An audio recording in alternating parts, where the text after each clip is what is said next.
This is the answer key for the worksheet that you guys did last week on Hooke's law, F equals Kx. When I was going through your work, most everybody was successful. There was a few questions that asked for a few different things, and I noticed that some students were just giving me one of the answers and not all that I was looking for. Particularly with number 7. So the question gave you a force and a spring constant, and it asks for your displacement. Or your displacement always needs to be converted to meters. So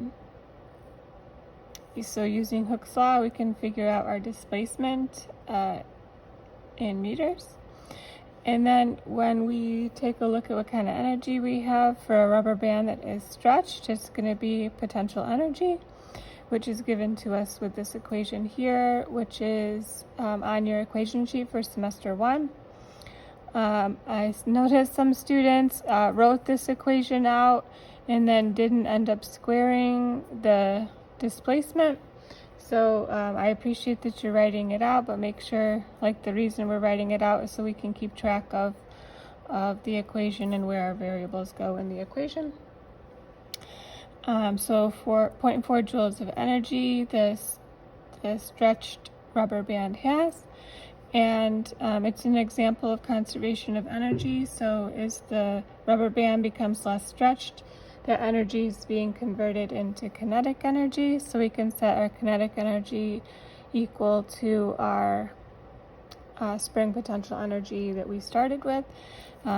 So when we do that, we can solve for the velocity of our rubber band. And I originally didn't have a mass in there, but recognized that we needed one. So on your page, you have the mass given to you.